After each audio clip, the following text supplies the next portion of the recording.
नमस्कार। मध्य प्रदेश में फिर होने वाले हैं उपचुनाव और उपचुनाव के पहले इन 4 सीटों का क्या कहता है चुनावी गणित। उपचुनाव को लेकर जो विश्लेषण सामने आ रहा है वो बेहद चौंकाने वाला सामने आ रहा है। आखिर मध्य प्रदेश में जो सियासी जो हलचल है उसके बीच इन 4 सीटों के लिए जो उपचुनाव होने वाला है उसको लेकर क्या कुछ बड़े आंकड़े सामने आ रहे हैं, क्योंकि ज्योतिरादित्य सिंधिया को अब केंद्रीय मंत्री बना दिया गया है। इसके बाद बीजेपी में ही कुछ बड़े दिग्गज नेता भी मौजूद हैं। इसके बाद क्या कुछ होने वाला है मध्य प्रदेश में, ये कहीं ना कहीं कुछ नया होने वाला है, क्योंकि 4 विधानसभा सीटों के लिए ये बड़े आंकड़े बनने वाले हैं। लेकिन सवाल ये है कि आखिर बीजेपी में अगला मुख्यमंत्री कौन हो सकता है। कुछ बड़े दिग्गज नेता अब बीजेपी में मौजूद हैं।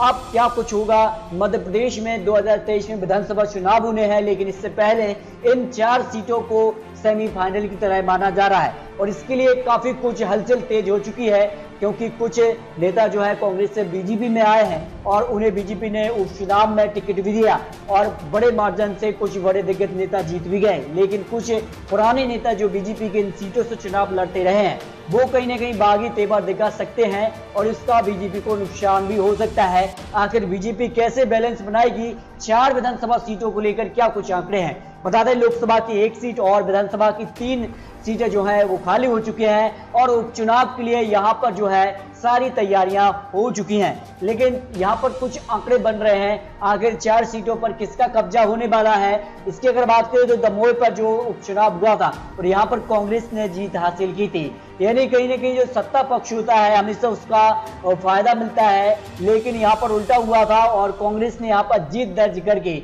एक बड़ा संकेत दिया था बीजेपी के लिए। ऐसे में अब जोबट, पृथ्वीपुर और रेगांव के लिए विधानसभा सीटों पर यहाँ पर जो रिक्त सीटें हैं, यहाँ पर 2 सीटों पर कांग्रेस की यहाँ पर पहले जीत हो चुकी है, यानी 2 सीटें कांग्रेस की और 1 सीट पर ही यहाँ पर बीजेपी को जीत मिली थी। ऐसे में अगर बात करें तो काफी कुछ हलचल तेज हो चुकी है और लोकसभा की खंडवा सीट पर भी उपचुनाव होना है और ये सीट बीजेपी के पक्ष में रही है।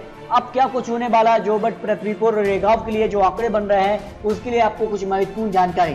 क्या आप सरकार के कामकाज से संतुष्ट रहे हैं, ये सवाल पूछा गया है सर्वे के दौरान और इस पर हाँ कहते हैं 34%, नहीं कहते हैं 40%, 20% लोग यहाँ पर कुछ नहीं कहते हैं। अगला सवाल है मुख्यमंत्री के तौर पर आप किसे पसंद करते हैं। कमलनाथ को 41% लोग अब भी पसंद करते हैं। यहाँ पर मुख्यमंत्री के तौर पर शिवराज सरकार को 32 सीट थी, क्योंकि शिवराज सरकार को लेकर जो अटकलें लगाई जा रही थी उत्तराखंड की तर्ज पर मध्य प्रदेश में भी यहाँ पर सीएम बदलने की खबर भी सामने आई थी। हालांकि अब भी शिवराज सरकार मध्य प्रदेश के मुख्यमंत्री हैं और कहीं ना कहीं कई योजनाओं को शुभारंभ भी कर रहे हैं, लेकिन कोई नहीं ऐसा 27% मानते हैं कि ना कमलनाथ ना शिवराज सरकार मध्य प्रदेश में अगला मुख्यमंत्री। जो अटकलें लगाई जा रही हैं उसको लेकर भी यहाँ पर सवाल सामने आया।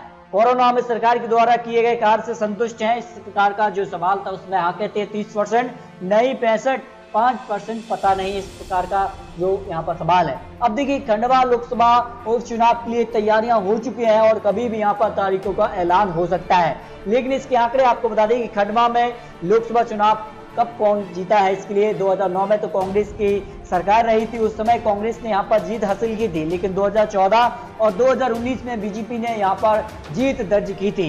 लेकिन क्या कुछ होने वाला है, आंकड़े कहते हैं कि बीजेपी यहाँ पर 52% मार्जिन से सीट पर लोकसभा के लिए जो चुनाव होना है वहां पर बीजेपी जीत दर्ज कर सकती, कांग्रेस को 45, अन्य के खाते में 3% वोट शेयर जा सकता है। अब देखिए जोबट, पृथ्वीपुर, रेगांव का विश्लेषण क्या कहता है। जोबट कांग्रेस के खाते में यहाँ पर जाने की संभावना ज्यादातर दिखाई दे रही है, क्योंकि कांग्रेस को 42%, बीजेपी को 40, अन्य को 18% यहाँ पर जीत मिलने की संभावना लगाई जा रही है। यानी जोबट जो है वो कांग्रेस के खाते में एक बार फिर से जा सकती है। पृथ्वीपुर कांग्रेस को 48, सपा को 30, अन्य को 22%, यानी पृथ्वीपुर भी कांग्रेस के खाते में जा सकती है। रेगांव में कांग्रेस को 36, भाजपा 47 और अन्य को 17%, यानी रेगांव एक बार फिर से बीजेपी के पक्ष में जा सकते हैं। यानी 4 यहाँ पर सीटों के लिए आपको विश्लेषण दिया है, लेकिन ये तो चुनावी आंकड़े, चुनावी विश्लेषण है। आपको क्या लगता है जोबट, पृथ्वीपुर, रेगांव और खंडवा में किसकी जीत हो सकती है, बीजेपी या फिर कांग्रेस या फिर यहाँ पर बसपा या फिर समाजवादी पार्टी, आखिर किसके साथ जाएगी जनता।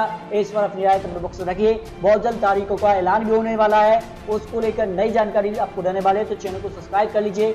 मिलते हैं और सटीक जानकारी के साथ, तब तक के लिए जय हिंद, जय भारत।